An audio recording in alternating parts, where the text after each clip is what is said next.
I'm Donna. And I'm Carrie. And we are Paranormal Chicks. Episode 76. So, we did a thing. What thing? So, okay, this podcast is so freaking great and fun, and I love the connections from before that it's bringing back in our lives. Oh, yes. You know, people that we grew up with, that you lose touch with, that have, come back into our lives because they listen, and it's so much fun. But we recently connected with one of our previous and favorite teachers ever. Yes, from high school. Yes. And she started listening to the podcast and is binging all of the things with her daughter. Yes, that's so cool. And we actually got to go to trivia with her just a couple of nights ago. And it was so much fun, to get to know her as an adult and not as, I still was like, oh my God, she's so cool. I know. I was like, I'm not cool enough to be, sitting at her table. No, I know. And it's so crazy, the flood of memories that come back, of her mannerisms and, you know what I mean? I know. She wrote one of the answers at Trivia and Donna was like, your handwriting's the same. Yes. It was really cool. Mm-hmm. So, Kim, that's weird saying Kim, but we had an amazing time. Thank you for joining us, and thank you for listening. Yes, and thank you, Jody, her husband, for coming and knowing, half of the answers. Yeah, he knew all of the history answers that Donna didn't history major. You know. But you know who did get it right? The people who won? Mm-mm. Krista O. from Vermont. New Patreoner. Is that getting old? I feel like it is. No. But I love it. I think it's hilarious. It's your thing. It's your shtick. Smoking a pancake. Bong and a blitz. Oh my gosh. Do y'all remember that from Austin Powers? Let me know. Well, also, MLG from Scotland, they upped their pledge. Oh my God, y'all are the best. Y'all know all the right answers to trivia, I bet. Definitely. We don't, but y'all do. Thank y'all for supporting us. Yes. Oh my gosh. Seriously. Thank y'all. All right. So you know how we went to True Crime Podcast Festival in Chicago this past year? Chicken in a car I go? Mm-hmm. Well, they just announced 2020. Dun dun dun. Where are we going, Donna? Feel like Pat Sajak. Tell them what they won, Bob. Is that his name? I don't know. Kansas City, Missouri. Coming for you. Mm-hmm. Ready or not, here we come. So yes, if you are close to Kansas City, Missouri, we will be there with bells on July 11th. And tickets go on sale September 2nd. Yes, and they will progressively go up. September 2nd, cheapest the tickets will be. Ever. But we gonna be there, y'all. And hopefully Carrie's not on a fucking scooter. That was awful. I felt so bad, too, because I was, sitting down the whole time. Oh, and gosh, oh, hey, y'all. Hey, nice to meet you. I'm not getting up. Well, you have a fucking boot on and a scooter. And a pick line. Hey, we'll meet you for dinner later. I got to do my IV first. Yeah. Oh, okay. She just escaped from the hospital. Some people go back up to their hotel rooms for quickies. I go up to do my IV. Oh, God. Oh, thank God that's over. Yes. Oh, my gosh. So we'll keep y'all up to date on any details we get. We'll let you know. All right. You ready? I'm ready. All right. I am doing a haunted house. Yes. And so I found this, and I was like, oh, okay. Well, then shit kept popping up, and this episode kept popping up, and it's called Paranormal Witness, Season 1, Episode 4, The Haunting of Mansfield Mansion. So what I'm going to do is I watched that episode, and I'm merging it with the stuff I, found about the house and stuff too. So a happy marriage of the two. So picture it. Mansfield, Connecticut, 1994. Amy Moore and her daughter Alyssa have just moved to Mansfield because Amy just got a divorce, starting over, fresh start, blah, blah, blah. We all know how this starts. Mm-hmm. They're driving around looking for a house to buy. And that's when they discover this old, dilapidated house. Amy fell in love with the house. She was like, yeah, it had peeling paint, shrubs were overgrown, etc. But underneath it all, she knew that this house was beautiful and it just kind of called to her. Which reminds me of Loretta Lynn's episode that we did, because it was kind of the same thing. They were driving around and the house kind of called to Loretta. So they're up in there, you know, kind of just like in their car, peeping around. And there's this white sign, kind of like the Alpaca Farm Store sign. And it says there's going to be an auction for the property and it'll have like sealed bids. Here's a number to call. So Amy is straight up fucking giddy, but her daughter Alyssa is like, the fuck? This place is a dump. I'm picturing very Casper-ish when they had to move in and it was really bad. Yeah. I mean, there were ghosts there too. Yes. So Amy goes to a payphone, beep, boop, boop, boop, boop, boop, boop, calls, sets up a walkthrough with the property manager. Next day she gets there, he's already there, and he's a little skittish, but she's so pumped she doesn't even notice. And Amy knows what's what. She has watched HGTV, so she was like, okay, let's go to the basement and check out the foundation and all. So they do, and when they go inside the basement, they find a mysterious stone in the middle of the floor. They don't know what it is or what it was, but it's just kind of fucking strange. And she's like, okay, something's weird, but we can remove all that shit, you know? Like, how big a stone? Like a boulder or like a pebble? Like a monument, but yeah, like a grave almost. Like kind of like a headstone-y thing? Or, like a New Orleans grave? Yep. Okay. An above ground one. Uh-huh. Mausoleum thingy. Foreshadowing of the foreskin. Sorry. Okay. When Amy and the property manager guy go into the house, she's disgusted. It was a complete dump. Dead squirrels and rodents. Ew. They go upstairs. You were totally Jimmy Fallon's gif. I didn't mean to even say it like that. That was it. I can see it right now. But they go upstairs, and on the third floor, which is kind of like the attic, she said it's the worst. The ceiling was caving in some. The dead animals were basically everywhere. And there was a lot of old furniture left. And even an old wheelchair, like an old one. And a sign that said Mansfield Training Board School. Not good.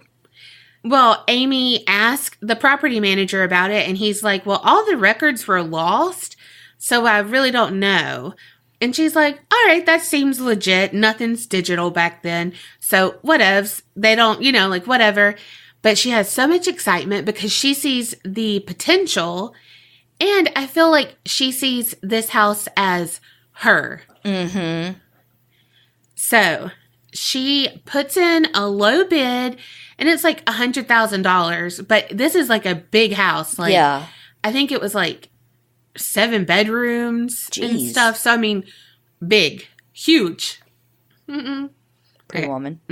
I know you want to ask me. Yep.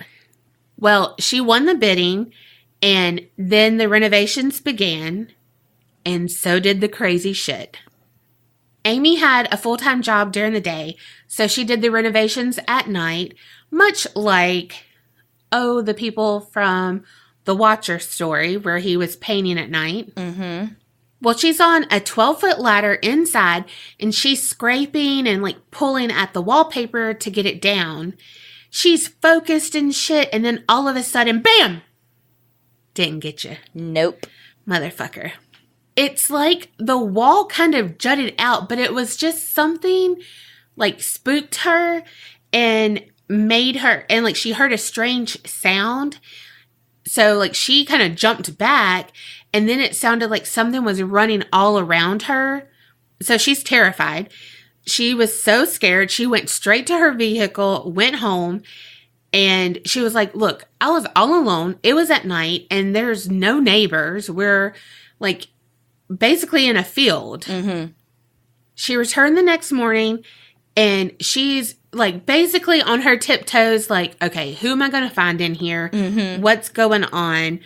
But no one's in the house. Everything seems legit. And she's like, all right, it was a freak accident. My mind was playing tricks on me. I'm tired. And who knows? She might be afraid of heights and she was on a fucking 12-foot ladder. You know, like, who knows? Fast forward 3 months later, and it's the day that Amy and Alyssa move in. Amy's on cloud nine, ecstatic, excited, but Alyssa is like dark gray cloud, gut feeling that they should not move in the house. She feels a negative presence and just an unsettling feeling there. So they unpack a little bit, and then it's like, all right, well, let's rest. We'll unpack the rest tomorrow. Whatevs. Well, Alyssa's like, look, I'm not going to sleep until I just kind of explore this house and figure out what's what, where's everything. Yes, I mean, where in the world is Carmen Sandiego? That bitch is elusive. Mm-hmm. So she gets up the courage and she's going to explore the house. She heads to the 3rd floor because apparently, you know, you start at the top. So there's this door that kind of leads up some stairs to the attic on the 3rd floor. And there's a latch on there. Well, she undoes the latch. And when she goes to open the door, there is just a gust of cold air that kind of took her breath away. So she's creeping it, you know, like... Kind of like the Grinch? Yes. Yes. Or Ace Ventura. Both? Jim Carrey. Shit. Damn. Well, we know how he walks if he's ever committing a crime. But so she goes and, you know, just kind of seeing if she can find anything. And if she's anything like me, she, like, wants to find something. So she knows, like, see, I told you. Mm-hmm. But also she doesn't. Because she doesn't actually want to find something? Right. Yes. So with every step up those stairs, her fear just gets worse. When she reaches the top, she actually becomes paralyzed for several seconds, and she feels something on her neck. Mm-mm. And it feels like someone or something is standing right behind her, breathing down at her. And she had just felt that rush of cold, right? Right before that? Or before, when she was going up the steps? Mm-hmm. Okay. And she felt it was evil. Whatever was right behind her was evil. It's crazy how you just know. Mm-hmm. All of a sudden, she was so scared, all of the emotions took over, and she ran down the stairs, burst through the door, like the front door, out of the house, and was, you know, just like, like hyperventilating. She went back in, told her mom, and her mom's like, I think you're just imagining it. It's, you know, like, it's okay. You're just nervous. You have this weird feeling. And so, of course, you're going to, like, want it to be negative and all of, you know, everything I'd said before. Like, you want to be proven right, blah, blah, blah. The next day, Amy and Alyssa, they're cooking dinner, and they suddenly hear very loud, heavy footsteps. So Amy goes to check and see what it was, and Alyssa is, you know, following, and she's, like, actually holding on to her mom's shirt. Golly. Like, you ain't leaving me here. Mm-hmm. So they get to the bottom of the stairs, and they're just standing there looking up at nothing but hearing strange fucking noises. Amy starts to go up the stairs, and Alyssa was like, nope, not today. And she ran out the front door again. Amy had a hammer in her hand and, like, creeping it up the upstairs. She turns, looks down the hall, nothing there. Goes down, checks each bedroom one by one, and she is, you know, like, almost hyperventilating, trying to keep her breathing calm, but it's just erratic, and she's never felt terror like this. Golly. She slowly walks to the last room in the hall, and when she finally opened that door, she just flung it open, and there was nothing there. Dun dun dun. However, that did not matter to Alyssa. She's like, I know something is there. Even though we're not seeing it, something's there. Amy continued doing the renovations, and with every renovation, the noises just kept getting progressively worse. If they went upstairs, they would hear stomping downstairs and vice versa. And also she noticed that the door leading to the attic on the 3rd floor, every time she would walk by it, the latch would be unlocked and the door would be open a little bit. So she's like, all right, okay, we'll play this game. I'll play your reindeer game. So she put this like metal rod thing, wedged it to the door so it would stay put. But by the time she got halfway down the hall, she would hear the rod fall off. Oh my God. Yeah. But she's like, all right, this isn't supernatural. It's got to be some explanation for it. I just don't know. But so she isn't telling Alyssa everything because Alyssa is freaked the fuck out. She's on the verge of leaving everything. Well, Alyssa knew her mom was keeping things from her. But even though, like, okay, I know she's keeping things, but I do know that it's bad because I can feel the fear and the stress and all of that. And so that was even worse for Alyssa because she doesn't know what's going on. Right. And of course, your mind is going to go to the worst places possible, you know? Right. But both Amy and Alyssa both kind of just put on a happy face for each other and just secretly wait for the next sound to happen. Well, one night, Alyssa starts hearing some moaning, and it's coming from her mom's room. Oh, her mama got a boyfriend. And she's like, my mom's fucking having sex. Oh, could you imagine? Yes, you could. Yes, I could. And so she's like, fuck, this is loud. Like, what the hell, you know? So she walks kind of closer to her mom's door, and she kind of knocks, and she says, Mom, I can hear you. Ew. Yeah. And I mean, it's still going, you know? And she's like, what the fuck? Like, knocked again. No. I can hear you. Yeah. About that time, she thought out of the corner of her eye, she saw her mom leave. And so she was like, wait, what? And all of a sudden, she just felt nauseous, and she heard the door behind her click, like it opened. So she just took running off. She was like, because she was like, holy fuck, I'm home alone. Yeah. Like, my mom's not here. Like, what the fuck? No, like, who's making these noises? Whatever. So again, she is running down the stairs and going out that front door. That is, like, she is going out that front door, not collecting the $200, whatever.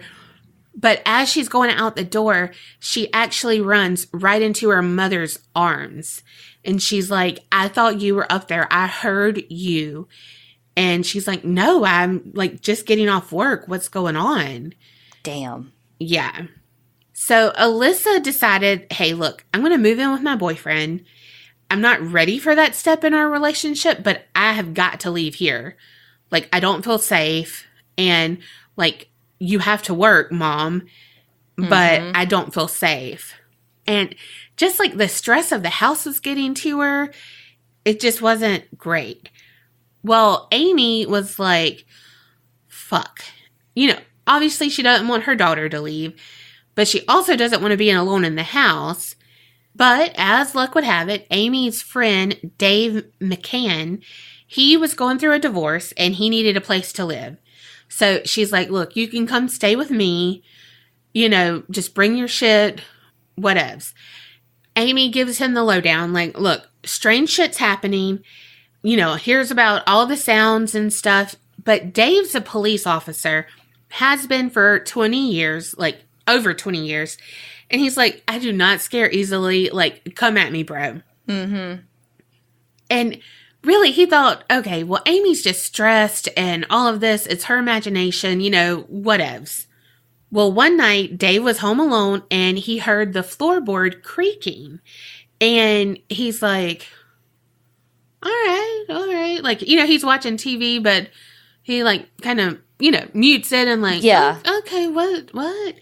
Well, he knew Amy wasn't home because she was still at work, but he looked underneath the door crack and he saw a, like, shadow moving, like someone was walking in the hallway. Don't like that. And again, he knew he was the only one home. So he picked up his gun and he unlatched his door, peered out, couldn't see anything. So he still got his gun, like, going down the hall, doing his fucking shit he's trained to do. Right. But there's no one there. And so he's like, look, I'm tired. Like, I'm letting the stress of all of this get to me. Like, okay. Right. So he's like, all right, let me just shake this off. I'm going to gather up some plates, head downstairs, put these in the dishwasher, like, do whatever, then kind of come back up and clean slate, go to bed. So he's minding his own business, bebopping down the stairs, and then suddenly he heard a loud fucking noise. And just as he was, like, startled by that, a dark figure stepped in front of him. And he saw it, but he couldn't really verify what it was. Also, one night, Amy, she had just finished working, so she's tired, watching TV. All of a sudden, she hears a click, and it's the door behind her opening. And then she starts to hear other noises, too. She's so petrified, she can't move, which, duh, I'd be the same way. Oh, absolutely. Then she hears a growl. Nope, not good. I don't know why I said it like that either. That was very, like, Valley Girl, but also, like, a lot of emphasis. Yes. Growl. That had, you added, like, 8 syllables to it. It had a lot of vowels.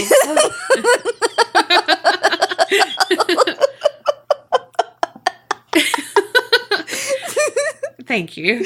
Oh, that was good. That one person in the back laughing at me. Thank you. So she heard a growl and she looks around. Nothing's there. She looks even further around and the door's shut. But it wasn't. Right. Meanwhile, back at the ranch, no, I'm just kidding, upstairs, Detective Dave, he's in his room watching TV, probably porn, and he hears a water bottle hit the floor.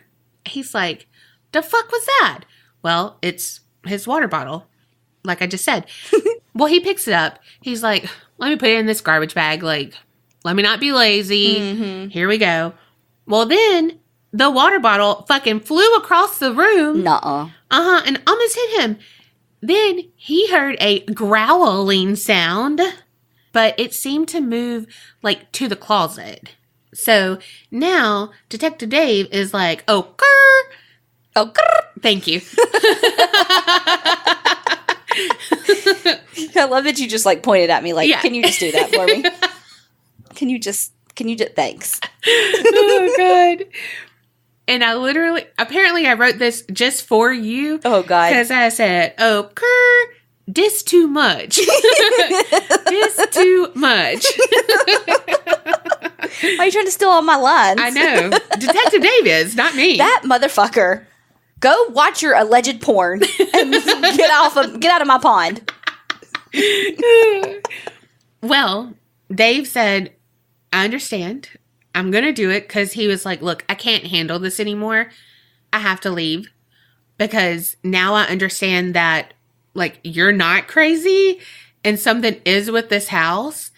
And he felt bad for leaving her in the house, but he's like, girl, bye. Yeah, like, one is the loneliest number and I'm only one person and I got to keep on keeping on. You just put like 8 sayings into one, none of which have anything to do with one another. That was my inner petty joke coming out. Clearly. Well, so Detective Dave rides off into the sunset with his water bottle and porn. He couldn't even leave her the porn? Fuck. We are so stupid. However, Amy's son was laid off, and so him and his fiance decided to move in. So it kind of came at a, like a good time, but terrible that he got laid off. We've all been there where we had to move back into mom and dad's house. Mm-hmm. Mm-hmm. Been there. Her son's fiance, Casey, she was like, look, first time I walked in there, I was just stunned at how gorgeous this house is. It's huge, it's old, it's got so much charm and character, and she said it was enchanting. And ghosts. Don't forget the ghosts. Mm-hmm, mm-hmm. I love the craftsman style of hey, Casper. Right. I see you have Casper there. No, I don't have the Casper mattress. No. Casper. Not sponsored.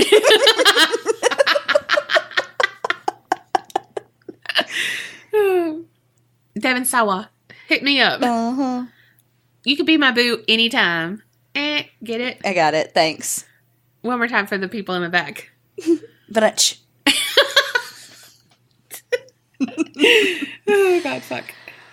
Well, picture it. Soon after they moved in, they put their son Bubba down for his morning nap, and Casey went downstairs with Amy's son to start making their lunch.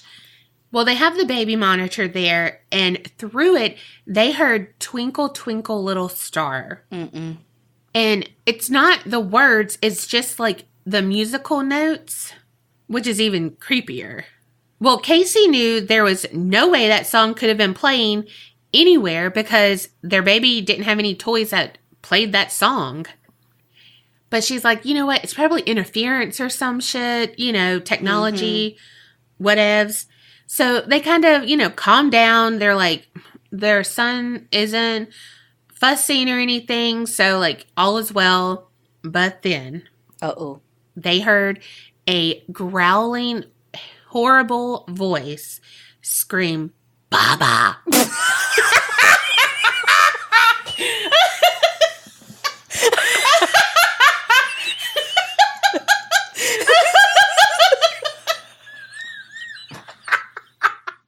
I need a minute to recover from that. That was fucking funny. Oh my God. Instantly laughter. Whew, that was funny. Okay, continue. Okay. So Casey and Bill take off running. They're running upstairs because now the baby is crying. Not good. Mm-mm. Let sleeping babies lie. Yes. Bubba was terrified, crying hysterically, which, duh. I mean, it's a baby. It's what they do. But Casey and Bill is Amy's son's name. Casey and Bill are terrified. They don't know what the fuck to do. And you would think that they would want to get out of the house. It's a straight up horror film up in there. But I mean, that's not your first go-to though. You know what I mean? My first go-to wouldn't be oh my God, there's a demon attacking my child. But if your mom is saying, okay, for 6 months, true, all of this has been happening. But still, I think that even until it happens to you, you're skeptical and you're like, okay, mom, and so you're like, there's somebody in the house, I would be. I just feel like in general, people are going to be skeptical of it being a demon coming after their child. They're going to be like, oh, Mom, it's just a new house. It's settling. It's doing this. It's doing that. Yeah. With the, I would. However, his sister's already moved out and Detective Dave has packed his shit and went too. Maybe.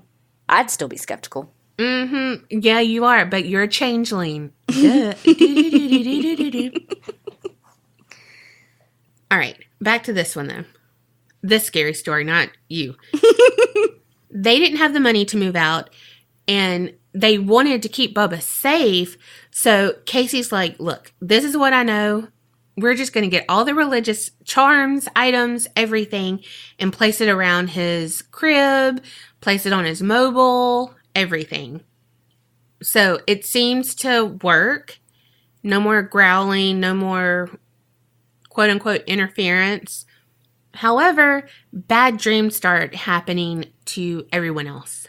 Amy said that she was woken up at all hours during the night, and she would just have like these violent dreams, and like sometimes it would prevent her from sleeping like multiple days in a row. And the more that she would do restoration work or renovation, the dreams would be worse. One time, she was woken up at 2:22. What she saw at the end of her bed was a tall, dark man. Is he handsome? Is he single? Well, you know what? She didn't get a chance to ask him that because he vanished. Ooh, that's not good. Fucking the ultimate ghost.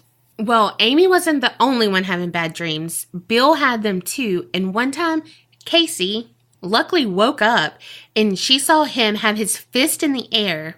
Waving it like you just don't care? Yes, totally. Not at all. But had it up in the air like he was going to cold cock her. Oh, fuck. Yeah. And so she had to wake him up by being like, stop. Don't. Like, what? Holy shit. Mm-hmm. He said, if you steal my motherfucking cover one more time. Mm-hmm. She was probably one of those people that like tuck it under her and then roll on it. Mm-hmm. The ultimate tuck and roll. Another time Amy had a terrible dream was when she dreamt that she was a little girl and she just was panicking and she didn't understand really what was going on. But there were dolls around her. There were a lot of older people. And it was like back in the day vibes. Mm-hmm. People in uniforms. But all she knew is that she was terrified and confused. And then the next thing she knew, one of the older people, a lady, she was telling her, go wash your hands. And so she did as the little girl. Mm-hmm. And while she's washing her hands, another woman came up behind her and was like, what are you doing? Is that your mom voice? Probably. That's Marley. Like, yeah. And then fucking hit her over the head. What the fuck? Uh-huh. And she felt that pain. And she said that she felt the pain of that child die right there. Just from that one hit? Call her Selena. So with all of this, Amy's like, look, something is in this house. I know it. Now everyone that has been in this house has experienced something. So she kind of started being obsessed with finding out things. So she would just take random pictures inside and stuff. Well, one night she's at the American Eagle Saloon, as one does, and she's like, I'm going to drink, I'm going to look at these pictures and everything. And a friend comes up and it's like, what you looking at? You know, she's got Polaroids and shit, you know? And she's like, look, these are photos of my house and something is weird. And he's like, oh, yeah. That was the Mansfield training school.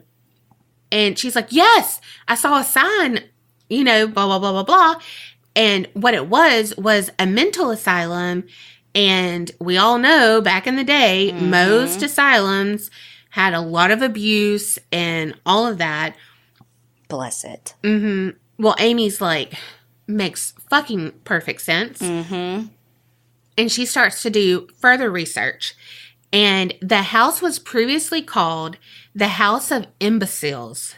Oh, shit. Yes. That's horrible. Terrible. And she learned that she was living in the supervisor's house of the training school thing. Mm-hmm. Well, with the house, she said that there was abuse that happened in the house, rape, and a death of a child. That she has felt now. Uh-huh. So she's like, okay, I think that's what's in the basement. Remember that stone? Yeah. Foreshadowing. So she's like, all right, I need help. You know, I got to figure this out. Like, everything is kind of lining up. Mm-hmm. You know, she's like marking off tallies because she uses the system too. I mean, it's a really good system. Well, her son's there and he's like helping her and using a crowbar, everything. Well, They get it moved and like kind of move the top, you know, and it's like got just like lots of like dirt and shit. And they kind of look and, oh yeah, it's cremated body parts. A lot? No, not a lot. Okay. But so Amy's like, I bet this is the remains of the child. Yeah. And so those remains are currently at the state pathologist, and I didn't find any update on that. So I don't know what they found out. Yeah. So allegedly that's what it is. I don't know. And a little extra, Amy, Bill, and Casey and Bubba still live in this house. And they all like agree that it kind of goes in waves. Like the house will be peaceful and everything's okay. And then it's just like randomly, like someone strikes a match and all of it comes up again. But Amy said, you know, this is my home. I put a lot of fucking blood, sweat, and tears into it. I love this house. And I'm going to stand my ground. And if you don't fucking believe me, come and stay the night and see if you can. Damn, I don't want to. So I wonder if it's like cyclical in that it happens, like how they say it comes right. Like I wonder if they kept track of when the activity happened, if it would be related to when the kid was like maybe beaten or killed or whatever, and they would see a pattern and know when to expect it. Ooh, girl. You remember that time? Y'all might not know because it was an extra slice. Head on over to Patreon. That's a plug. But when you were the pizza expert and you just blew my fucking mind with your pie charts and everything. Literally. Yeah, literally a pie chart. You just did that to me there. Didn't even fucking think about that. Who's the paranormal expert here? What the Zach Baggins is going on here? Look, I prefer Jawan and Dalen and Marcus. True. Those are my boos. Mine too. You calling dibs? Motherfucker, I knew it. You motherfucker. All right, so a little bit more about the mental asylum, the Mansfield Training School. It originally started in 1860, and it really was called Connecticut School for Imbeciles. That makes my stomach hurt. Like, no joke. That makes my stomach hurt. Yes.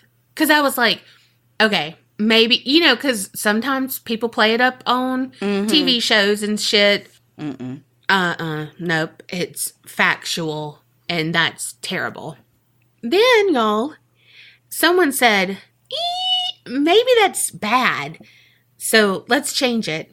But then they changed it to Connecticut Training School for Feeble-Minded. No. Get it together, Connecticut, with this back in the day. Well, not now. I don't want to call them out about it now. I know. In 1917, it kind of merged with another place called Connecticut Colony for Epileptics, and that's when they became the Mansfield Training School. It was open for like 60 years, and it was like a range of people there and a variety of disabilities. Well, like in its heyday, it housed over 1,800 residents and had like 50 buildings in this part. And something to note for Carrie, it had a small farm there too. And they said that was to provide occupational therapy for some of the epileptic patients. That's cool. I just read Wait, what year? 1917 was when occupational therapy was started. Fun fact. Didn't you say 1917? But as cool as that is, we all know that a lot of allegations on all the mental asylums and everything back in the day, allegedly, poor conditions and abuse. And, you know, we all just know that a lot of people were hurt instead of helped and healed. There were some lawsuits and shit. And so the training school actually closed in 1993. The patients were then sent to like a more modern facility and everything. But people say not just her house is haunted, but like the whole grounds. And of course, they have like orbs and mist, and they say like unexplained voices, sounds, shapes, shadow people, all of the above. And there's one group in particular that has like been there and been to her house, Amy's house, and just had like a lot of extensive research and just, I mean, they're like the go-to for the Mansfield Mansion. And they're called Proof, like Proof. And they were founded in 2008 and, cold case investigations and paranormal phenomena. Yes. Everything is free of charge. They do it to help people and everything. Well, I do want to say one thing. So he started this with an inheritance from his grandmother. And actually, it was something that happened with his grandmother that really solidified his belief in the paranormal.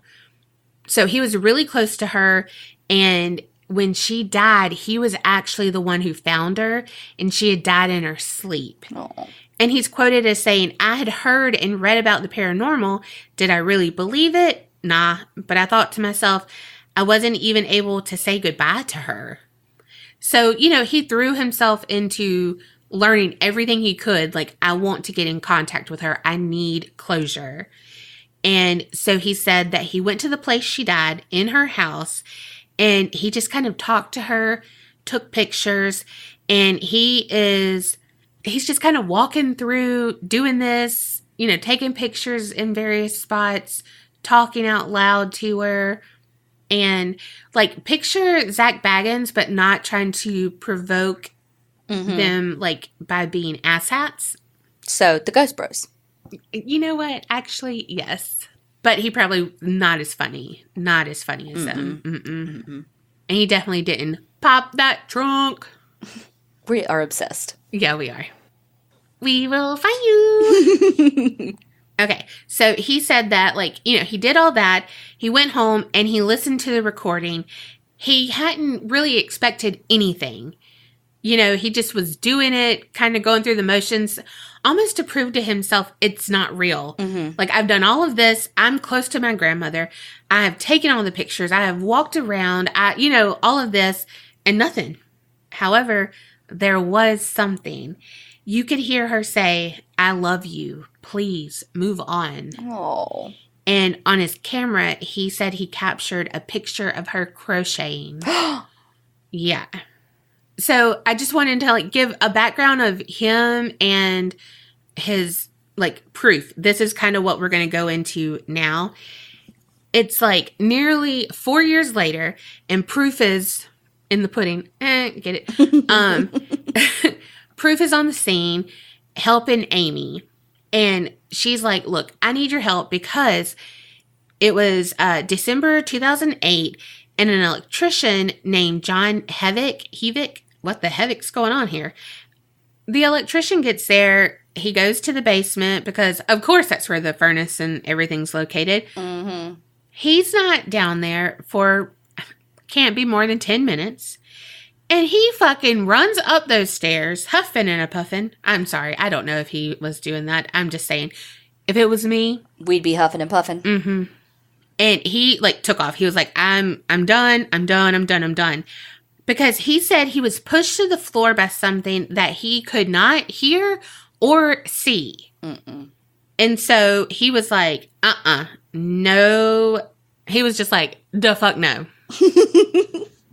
I did not sign up for this. This service fee is not worth all this bullshit. Right. Take you $75.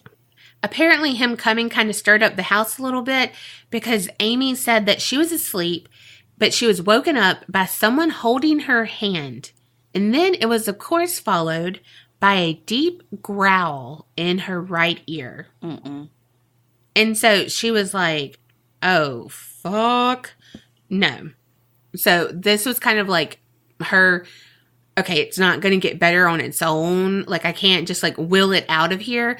So I need to get in touch with someone who can. Yeah. And that's how she found proof. And she contacted them early February 2009. So when Proof was there, they spent 48 hours, like, basically paranormal lockdown. Mm-hmm. They said it was extremely active. Everyone who was there had an individual experience of some magnitude. When they were setting up their surveillance feeds and, like, just kind of, you know, getting people set up and how they were going to do it. Like, okay, tonight you need to be here and blah, blah, blah. There was a lady named Amanda DeVivo, and she's like, Breaker 19, I just saw a shadow person walking from the storage room in the attic. Like, 10-4, good buddy, over. And out, because I'm out. Yes. Their tech coordinator, Ruben Velasquez, he recorded an image of an apparition kind of like what Amanda had said she saw, and it was pacing from one room to another, and it made its presence known by slamming a door before he vanished. Is this shadow person a teenager? Girl, right? They heard women humming, and they said it was like in harmony, and it sounded like it traveled through the walls, and just like in a matter of minutes just stopped. A lot of people kind of talked about, well, why is it only her that's feeling this, you know, blah, blah, blah, blah, blah. But Proof was able to get a hold of a former resident, Brett McNamara, and he lived in the house from 1974 to 1985 when his father, Roger, was the superintendent. And he said, quote, I remember growing up here. I felt a presence. I would close one door and find it open again, hear strange creaks and knocks. I had odd feelings, particularly when I was home alone. This was the original institution. Parents lived here, some died here. Maybe their spirits are trapped. God. Yeah. So, like always, all of the trauma before seems to have carried over. Also, though, if she was going through like a change of her life, it probably was like the perfect situation, and it just kind of fed off of her. And then if her daughter was, you know, going through whatever, and then so was her son when he came.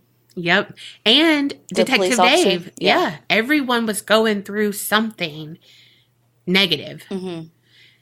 So I don't know. It's kind of weird. It's kind of scary to think about like a house and like the spirits or whatever feeding off of your negative energy, because like life is hard, y'all. Yeah. Well, and then they stress you out more, which makes you have more negative energy. Yeah. And then which they feed off more. And so it's just this vicious cycle you can't get out of. Yeah. Dang. Well, I hope that they, I don't know, bless the house or something and get rid of it. Yeah. How you get rid of it? I know. But maybe not, though. If it's the whole land, they can maybe get rid of the house. But if it's on all the property, exactly, they'll never be able to get rid of it. Right.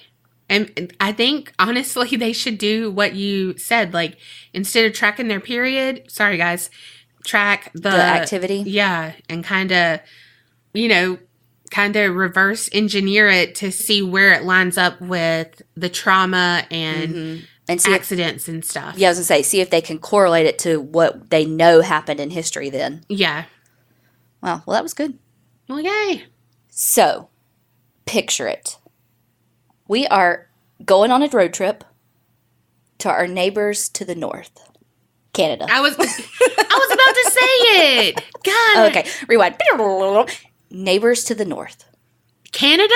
Them. Well, in Canada, there's a family called the Picktons. And the Picktons came over from somewhere.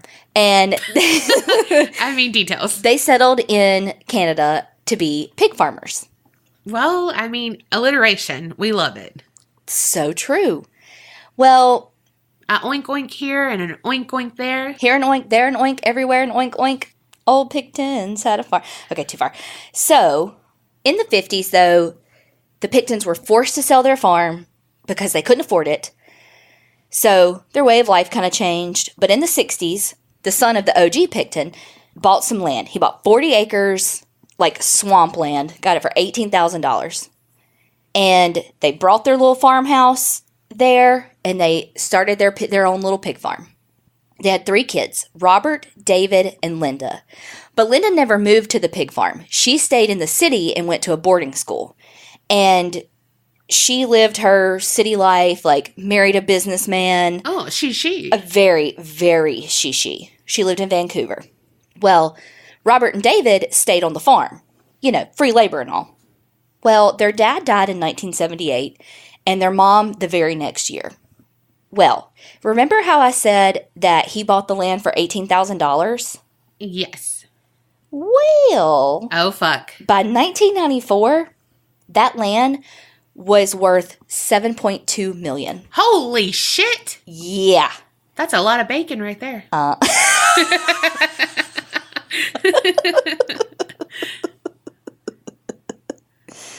Oh, God, that's funny. So what the kids did, they sold part of the land to this development company because they wanted to build townhouses. They sold it for $1.7 million. They wanted to build townhouses by a pig farm? Okay. I mean, you do you. All I know is that if I went over to someone's house and they lived by a pig farm, I'd be like, it's a pigsty in here. Ba-dunch. Okay, that was terrible. Okay, bye. Okay, then they sold another piece of their land for $1.2 million so that they could build a park. Okay. Well, then Port Coquitlam bought another piece of land because they're the ones that bought for the park. They bought another one. And another one. Who's that? I don't know.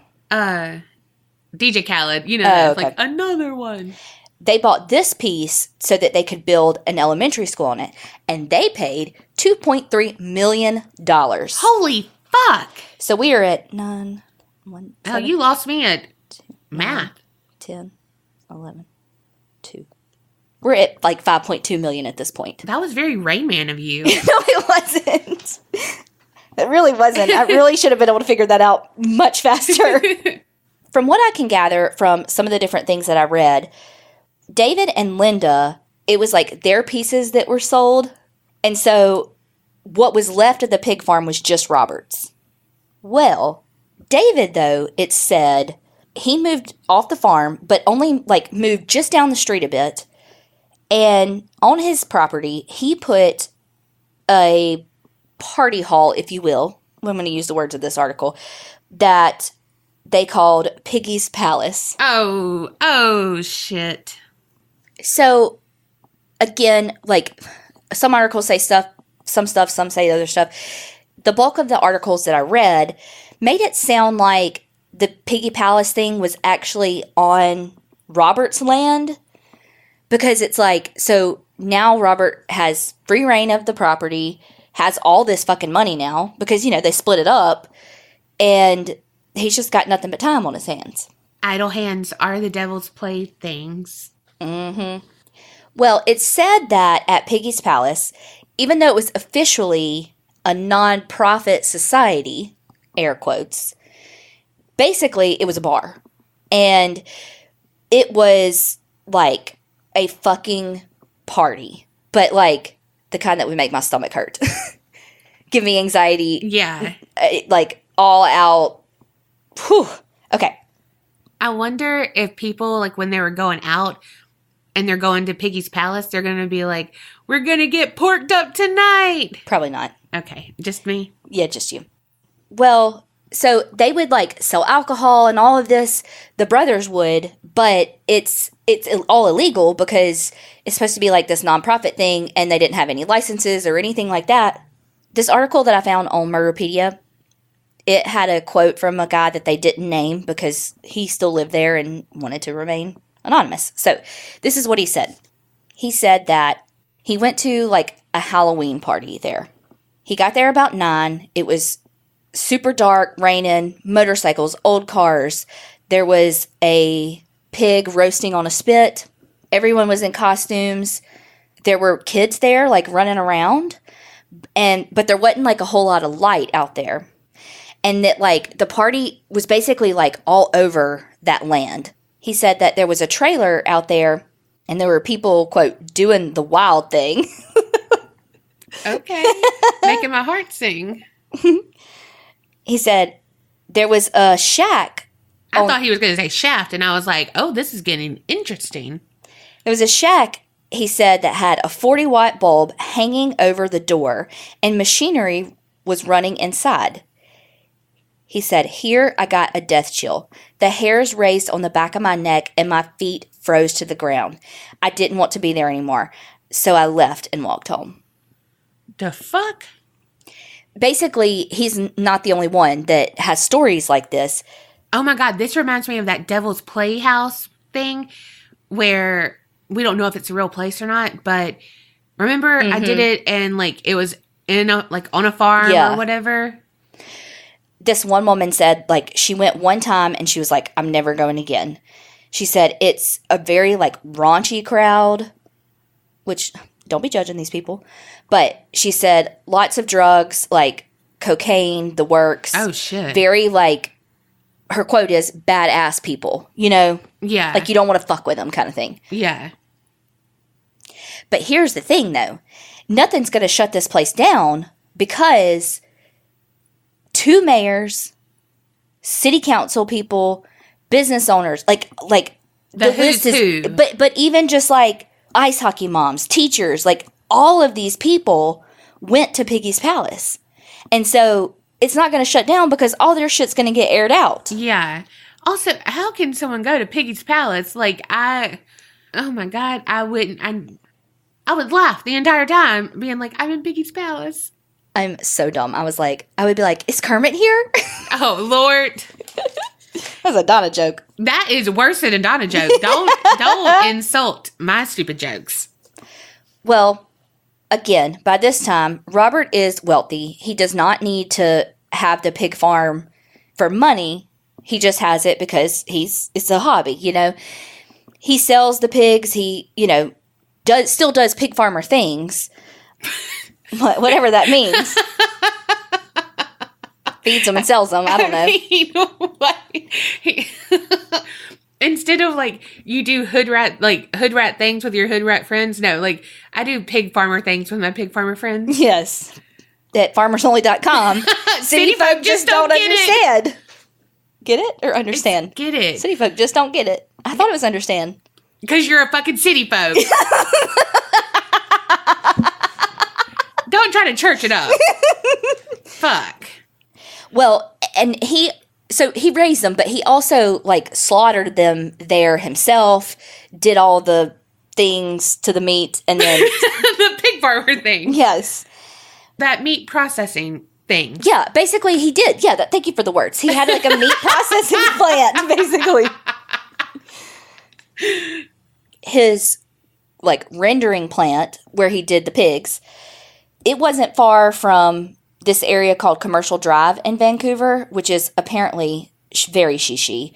Good food, films, kind of hipstery. I'm picturing very like Austin, Texas. Yeah. Could be totally wrong, but that's what I'm picturing. Yeah. And he would take a lot of his meat there for those businesses. Are you packing a lot of meat or are you just happy to see me? Picture this, though. There's a girl. Her name is Wendy Lynn Ice Teeter. And at 1:45 in the morning, she stumbles out onto Dominion Avenue. She is covered in blood, and it's said that she had been stabbed repeatedly. Fuck. With a brown-handled knife. What the fuck? That was in the police report. Holy shit. Well, she tells the police that she was running from Robert Pickton. Oh, fuck. Here's the thing, though. So the police charge him with attempted murder. This was March 23rd, 1997. But the charges were dropped because the prosecutor said that they would not be able to get a conviction because they're like, who's going to believe this girl who is, like, living on the streets, all this stuff? Who's going to believe her over this millionaire? What the fuck? Yep. So Robert Pickton was let go. Also, the area... it's the downtown east side district of Vancouver. And in this area, it's kind of like a red light district. There's a lot of drug use. There's a lot of, it's just kind of the more like seedy part of town. Lots of sex workers in the area. It's a very transient lifestyle. And in that area, women start coming up missing. Most of them are sex workers or have a history of drug abuse, that kind of thing. And again, being that they're coming from an area that is transient in nature, they don't necessarily have people who will realize they're gone or report them missing or that sort of thing. That is always so scary at like what's so underreported. Mm-hmm. Oh my gosh. The problem is too, is that it's like they knew that women were going missing. And I don't know if they just didn't care, if they didn't want to put the manpower into it, but nobody was really looking for these women. Well, because like you said, they're the disenfranchised women. You know, one article I read, just to kind of show you, like, nobody's got it figured out as far as, like, how to run a country. But one of the articles I read was saying how, like, with all of the social services available to people in Canada, you know, these women still slipped through the cracks and were living on the streets and had to resort to sex work to make ends meet and to survive. And I think that's so true, though. Like, it really is everywhere, you know? Yes. Also, I think, too, there's still so much of a stigma of people, like, actually saying, I need help. Mm-hmm. Or, like, for people to think, okay, they're going to believe me if I say this, mm-hmm. and they're going to help me, that they resort to, okay, I can do this on my own and I'll get by and it'll only take a minute, you know, like whatever. And here they are thinking they can survive. But I mean, people prey on them because, I mean, they're the low hanging fruit, mm-hmm. unfortunately. Mm-hmm. In 1995, a lady by the name of Diana Melnick, she went missing, and she was actually connected to Robert Pickton. Like, the authorities were like, he did it. Wow. And, mm-hmm. Wow. And they're like, there's not enough evidence. You know, again, same shit, different verse. She's a sex worker, allegedly, has substance abuse problems, blah, blah, blah, blah, blah. So he was never... What the fuck? They didn't do shit. So here's the thing. Police kind of had his number, but I think that part of why they didn't do anything was because of the Piggy's Palace and stuff. And, I mean, I feel like the Picktons had so much on them. But there was even an officer who was fired because she suggested that the 30 women who have gone missing were from a serial killer. Wow. Uh-huh. Wow. So this is what we know. We don't know when Robert started killing. What we do know is that Diana Melnick is kind of the first victim that they could officially link to him. But it is possible that he started killing back in 1978. What the fuck? And that he stopped killing in 2001. They think that he killed minimum 65 women. Holy shit. Here's the kicker, though. Oh, there's more. He had his own meat processing plant. Mm-hmm. And pigs eat everything. Fuck. So what he would do is he would pick up the women under the premise of hiring them as a sex worker. And he would strangle them with some wire or even shoot them. And of course, they're on a fucking pig farm. Nobody's going to hear the shot anyway because of all the acreage they're on. But yeah, even if they did, they wouldn't think anything of it because it's a fucking farm. Exactly. So what he would do is he would dismember them and feed them to the pigs. Whoa. Wow. Gross. Or he would, it's said, allegedly, grind them up and include them with the pig meat and sell it. Uh-huh. All that meat he took to the east side of Vancouver, possibly all those people were, as this one article says, unwitting cannibals. Makes you not trust anybody. No. Now, some of the, like, putting it in meat and, like, feeding it to people is hearsay. Like, there's not, I don't know that for sure. That it legit is allegedly. Has he admitted to the other stuff, though? Well, unintentionally, yes. Oh, fuck. So, again, there's very little evidence. So, the police, in February of 2002, the police had a search warrant for the pig farm for illegal firearms. While he was taken into custody, while they searched the farm, the police got another search warrant to look for all these missing women. One of the things on the search warrant was even an asthma inhaler for one of the victims. Oh my gosh. That reminds me of Thomas J. can't see without his glasses. Mm-hmm. Well, the police ended up charging him with storing firearms, possessing firearms, all the things. And they just kept him under surveillance. Mm-hmm. Wow. Well, then, just less than 20 days later, they arrest him again, and he's charged with 2 counts of first-degree murder for Serena Abbotsway and Mona Wilson. Then in April, he gets 3 more charges for Jacqueline McDonnell, Diane Rock, and Heather Bottomley. I hope I'm pronouncing some of these names right. Then he gets a 6th murder charge for Andrea Josbury, followed by a 7th for Brenda Wolfe.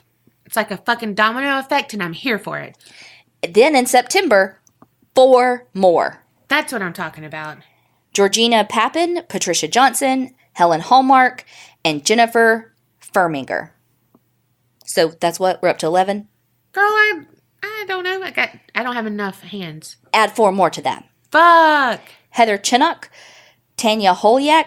I know I'm butchering some of these, and I'm so sorry because they're victims, and I don't want to butcher their names. Sherry Irving and Inga Hall. That's right, 15. And that in 2002, that made it the largest investigation of a serial killer in Canada's history. Wow. Yeah. Well, in May of 2005, there were 12 more charges brought against him. So now we're up to 27 charges for first-degree murder. Well, in 2005, so that was 2002. In 2005, 12 more charges of first-degree murder were brought against Robert. Whoa. So a total of 27. Well, this was like, picture making a murderer's, junkyard.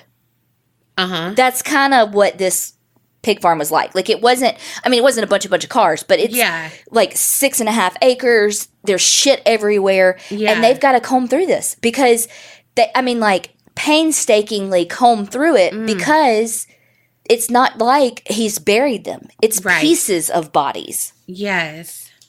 It's pieces that a pig may have not finished, or it could be blood that was left from him slaughter. You know what I mean? It's just like, I know that's terrible, but... Okay, Donna, with the fucking details. But it's just like, there could be DNA and evidence literally anywhere. So it's not like they could just use ground penetration and try to find, or a cadaver. I'm sure they did use cadaver, but you know what I mean? It's not like they're looking for a body buried. Yeah. They're looking for pieces.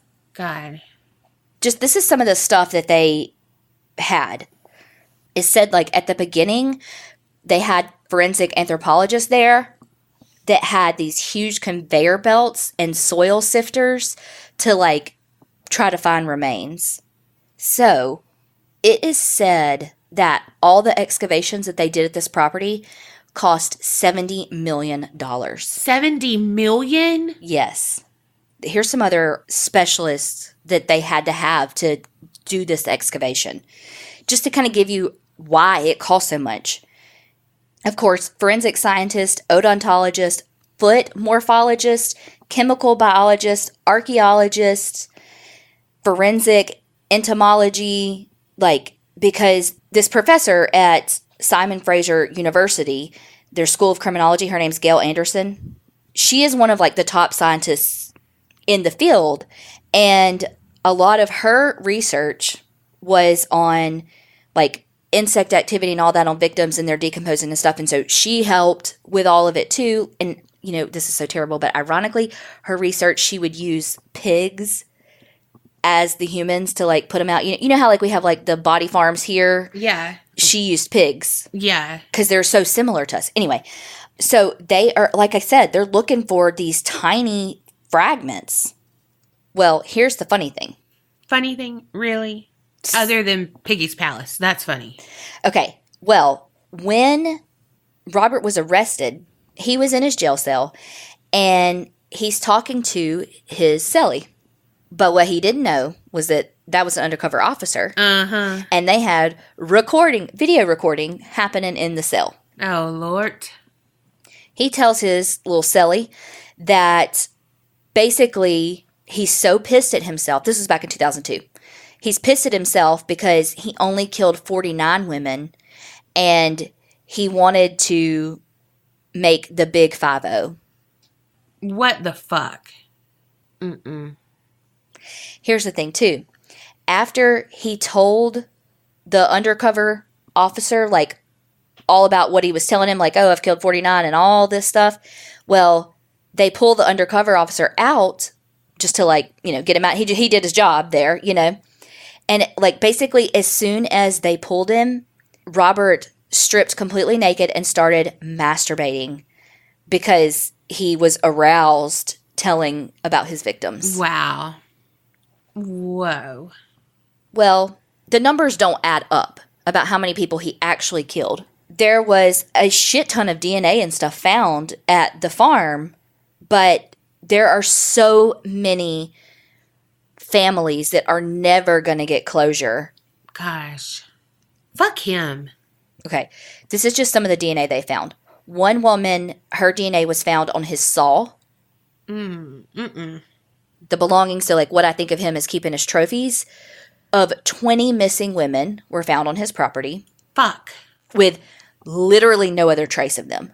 So it's not like, oh, we found their DNA, here's their stuff. No, just their shit. Wow. They found the DNA of 10 women in his freezer, and then some ground meat that was in his freezer had the DNA of other women. So maybe he didn't dispense the ground beef. Maybe he kept it for himself. Well, some stuff, like one article said he didn't, like, if he did it, he didn't sell it. Like, he just gave it to people to eat. Like, you know what I mean? Like, he would be like, here's some food. You know how people around here, they have gardens and they grow too many tomatoes, so they give them away. Yeah. Like, kind of the same thing. But what we do know through a lot of back and forth, convictions, appeals, blah, blah, blah, go all the way up to Supreme Court type things, he was convicted of killing 6 women. Wow. And so, Robert Willie Pickton, he was known as the Butcher. Wow. And he is still alive, living out his life sentence in prison in Canada. Whew, he was a lot. He was, yes. And I mean, I know that there's like so much nasty shit that I don't want to cover, yeah, you know. Thank you for not doing it, because I'm hungry and yeah. Mm-mm. I had never heard of him. He is a huge serial killer. It's so crazy how many people we've never fucking heard of. I know. I feel like I'm living a lie as a true crime podcaster. Right? I know. Like, y'all are all so much smarter than me. Golly. But that's why we love y'all giving us suggestions. Oh, yeah, absolutely. And like, hey, this is one of my favorites. Or, hey, this is someone that something that happened in my neck of the woods, but haven't heard a lot of podcasts do it. You know, something like that. We love that. There's this one website, which of course I can't think of right now, that like at the bottom of the articles about the killers, it'll be like, if you liked blah, blah, blah, check out these people. And that's where I find some of my stuff too. So, but yes, y'all keep the suggestions coming. I love it because sometimes it's the more obscure cases that there's no fucking way I would ever have heard of. And and those are my favorite. And they're usually the more, like, weird stuff, too. Yes. Okay, so what did we learn? If you are looking for a house, you're driving, you're like, you know what? I got to start over. I'm just going to go for a drive and see if I find a house. Don't. If you have that and be like, did you, oh shit, this is how a horror movie starts. Mm-hmm. Oh shit, picture it. I'm going to be Donna's podcast subject. Don't. Wasn't it in American Horror Story Roanoke at that house where those people had the pig farmers? Yes. Ooh. A house, a haunted house, and pig farmers. What the Roanoke's going on here? Y'all stay away. Stay woke. All you pig farmers out there, we watching you. We got your number. Oink, oink, motherfucker. Oh, my gosh. Oh. I think, too, like, there was, like, a public outcry in Canada, too, about, like, y'all need to investigate why it took 30 fucking women going missing before you started even looking into this. And I think that that is one of the most important things that has come out of this true crime wave, is that we are looking at victims for what they are. Victims, not definitely. the things that they have done in their lives, or the way they look, or the way they were raised, or anything like that, because it doesn't fucking matter. Exactly. It doesn't matter if you're a person of color. It doesn't matter if you're transient. it doesn't matter if you're even a rich white male. Mm-hmm. It doesn't fucking matter. It doesn't matter if you have a history of drug abuse. It doesn't matter if you're a sex worker. It doesn't matter if you're gay, straight, lesbian, or bi. Lady Gaga. It just, you're a victim. Yes, it boils down. Bare bones of it. If something happens to you, you're a victim. You are a human being, and we need to treat it accordingly. Everyone needs to be treated the same when we're investigating crimes. Yes. So that's my soapbox for this episode. Next week, we'll be covering... Why guys ghost on Tinder? That's going to be my next... Look, we could have a whole podcast right now on... Paranormal. Carrie's love life. Damn. Well, I hate you. I mean, look, I'm throwing shade, but... Same. Yeah. Yeah. We're just getting more material for the Homance girls. Exactly. Y'all are welcome. We're doing your field research for you. Okay, on that note, remember... Creep it real and don't get scared.